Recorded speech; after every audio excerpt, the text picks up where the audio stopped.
Hello, Lenawee County. My name is Brian Vish, and here's what's happening this week in Lenawee.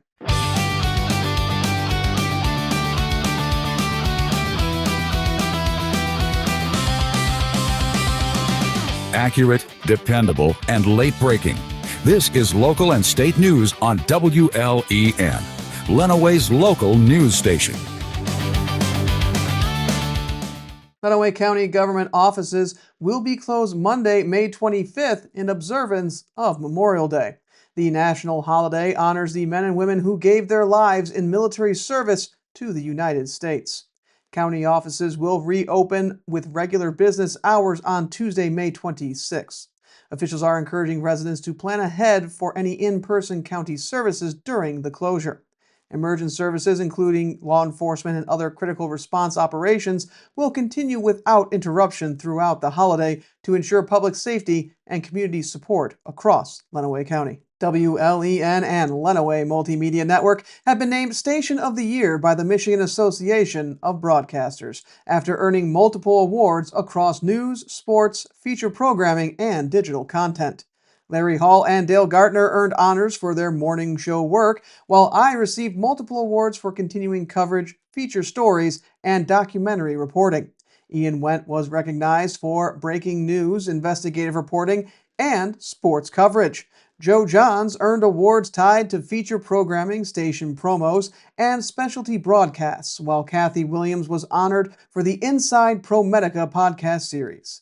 Shannon Renee and WQTE-FM also earned recognition for OTT content with Pink on the Dial.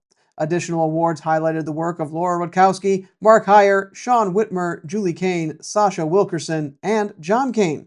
Market 3 covers Adrian, Cadillac, Jackson, Port Huron, and Traverse City. State leaders recognized the Sam Buford Woodworking Institute and Vice President of Continuing Education Carol Racine during the 2026 Michigan Works Impact Awards in Lansing. Officials honored the Adrian Trade School and Racine for a Workforce Innovation and Opportunity Act-supported hiring partnership through Michigan Works Southeast. The school says Racine's hiring helped support a $16.5 million expansion while increasing training opportunities in Lenawee County. Sam Buford reports a 100% employment rate for its 2023 graduates and earned full accreditation in 2024. State lawmakers and workforce leaders praised the partnership as an example of workforce development, creating career growth and economic investment. For more information, contact Michigan Works at 800-285-WORKS. A 21-year-old Michigan woman is making history in the welding world. Michaela Sposito of Dexter will become the first woman ever to represent the United States in welding at the World Skills Competition, an international skilled trades event often called the Olympics of the Trades. Sposito is a student at Washtenaw Community College in Ann Arbor and earned the spot after winning the USA Weld Trials in Alabama earlier this year. The competition is scheduled for September in Shanghai, China. According to reports, Sposito has been competing in welding since high school and is now training roughly 80 hours a week ahead of the international event. Lenawee County is launching a new home improvement partnership program aimed at helping low to moderate income homeowners make critical repairs and improvements. The county received a $1.5 million community development block grant through the Michigan State Housing Development Authority's Michigan Neighborhood Program, with funding expected to support up to 75 projects countywide. Administered by the Community Action Agency, the program covers repairs such as roofing, heating, and cooling systems, windows, doors, siding, accessibility upgrades, and other health and safety improvements. County officials say the initiative will help preserve aging housing stock, improve neighborhood stability, and keep homes safe and livable for residents facing rising housing and living costs. Residents can learn more at lenawee.mi.us/home improvement.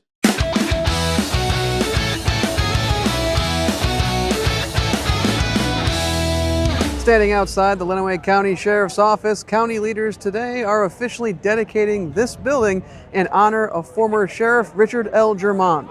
the longest-serving sheriff in Michigan history. What made it so unique is he did this for so many years, and he did it in a way that just was outstanding. His leadership and his care for the community, really. First time I showed up at the Adrian noon meeting, Sheriff Germond was something I didn't realize they did in clubs like that. He was the fine giver.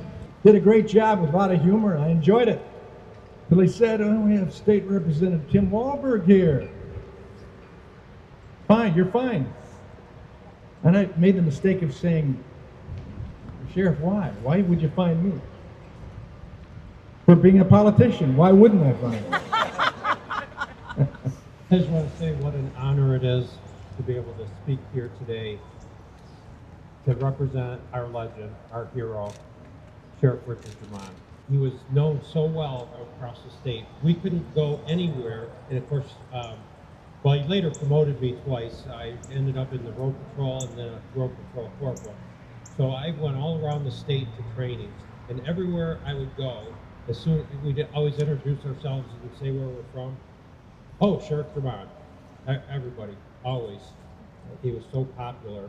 You know, of course, serving as the president of the Michigan Sheriff's Association and the National Sheriff's Association.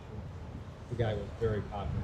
The fact that he started out at such a young age and stayed in this and just kept at it, and the fact that, like I said, he cared about the people that he served, and he was part of the community, and that's really what sticks out in my mind as far as his legacy. Germond spent more than 4 decades in law enforcement, including 36 years leading the department. Our father taught us many vital lessons growing up, which wasn't always by instruction, but more by example in the way that he lived his life.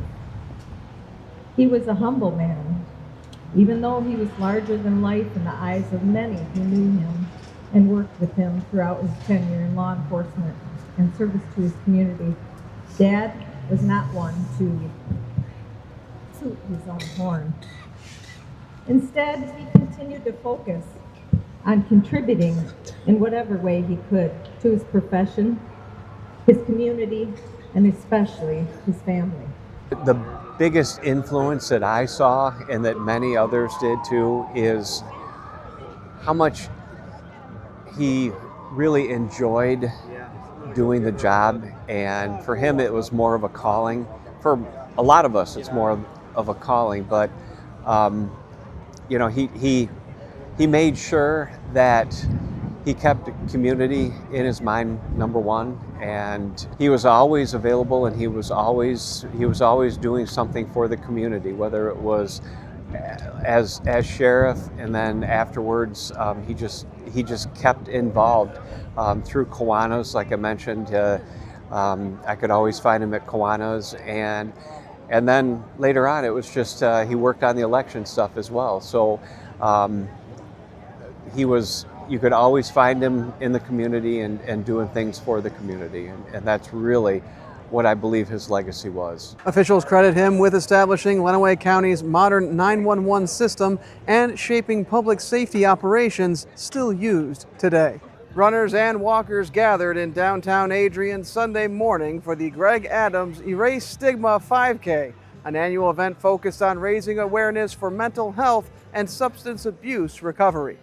The race began at the Adrian Farmers Market and included both a 5K and a Kids Dash, with proceeds supporting local health and wellness education efforts. The annual event is designed to promote conversation, reduce stigma, and encourage community support around mental health issues. I spoke with Catherine Swidrick about the event. Physical health and mental health are tied together. You can't really effectively address one without the other. It's just important for folks to get out, to get exercise, and then to be connected with other people and not isolate. So it's really important. Prielipp Farms and Greenhouse is encouraging local gardeners to start planning for the season with a wide selection of perennials now available at the greenhouse. We have perennials for shade or sun. We have a large group of climbing vines, clematis, trumpet vines, and honeysuckles. We have peonies, we have hostas, we have hellebores, we have brunera and ferns. Now those are all more than $8. Our clematis and our hostas are all $12. Peonies and our hellebores are $15. I've got a few Ito peonies left that are $25. And then our ferns and brunera are $10. So everything else, everything, all 6 bays, everything else other than those 8 items are all $8. Perennials return year after year and can provide long-term color and landscaping value for homes and businesses. I spoke with Melissa Renner of Prielipp Farms and Greenhouse about this year's perennial selection and what customers are looking for heading into the planting season. Good plant, good value, good advice. We're going to tell you whether it's going to grow or not. We're not going to lie to you and tell you, oh, this shady plant is going to grow in hot sun and you're not ever going to burn it and it's going to last your lifetime. We don't do that here. We focus on our integrity of telling you what grows, what's going to work in your situation, and we want you to have the best success possible. Prielipp offers a variety of flowering plants suited for Michigan growing conditions, along with staff available to help customers choose the right options for their gardens. Melissa says that spring is one of the best times to establish perennial beds before the hotter summer months arrive. In Dan's world, his theory is his favorite perennial is the one that sells. In mine, I have to be kind of choosy. I have a favorite hosta, I have a favorite bleeding heart. So there's really, for me, not a favorite because I love them all. And I like to grow, I like to have people tell me what they want me to grow for next year. So I'm always taking suggestions.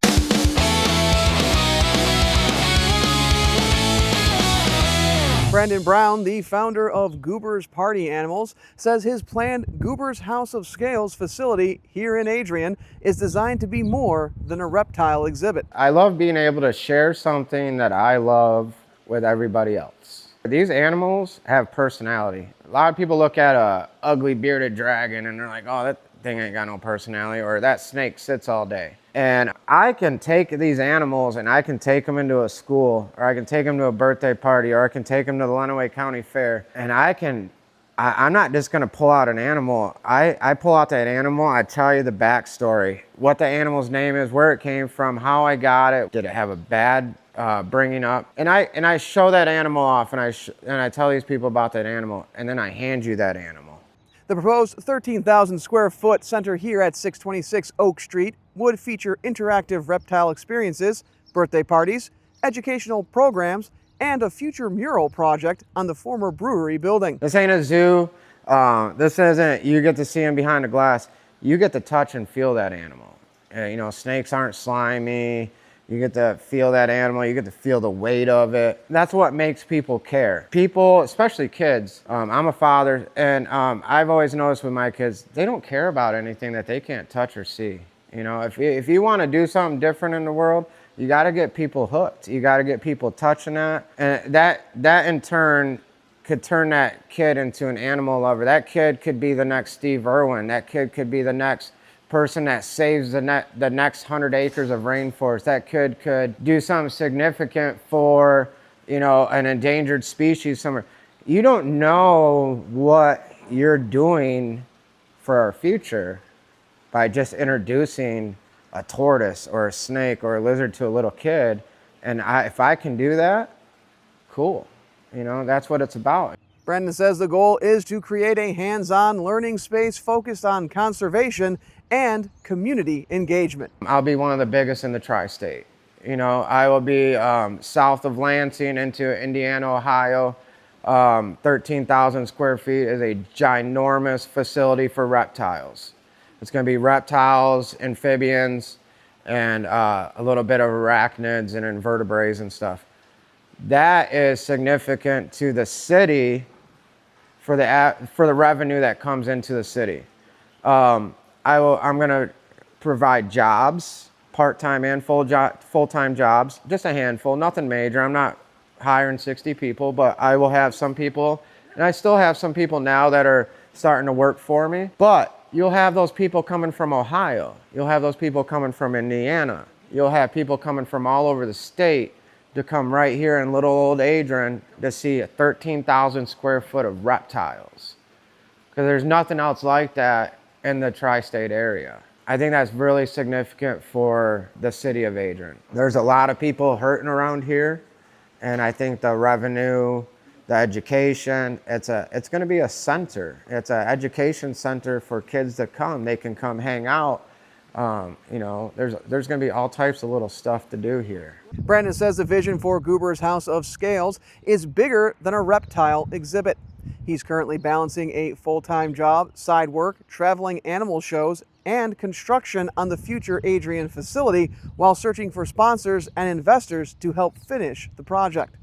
The proposed center would bring educational programs, birthday parties, tourism, and interactive animal experiences right here to Lenawee County. Brandon says anyone interested in supporting the project can contact Goobers Party Animals through Facebook or by calling 517-270-9040. And that'll wrap it up for us here this week in Lenawee. I'm Brian Vish for WLEN, Lenawee's award-winning local news station. Count on WLEN, Lenawee's local news station, to keep you informed with accurate and dependable information 24 hours a day.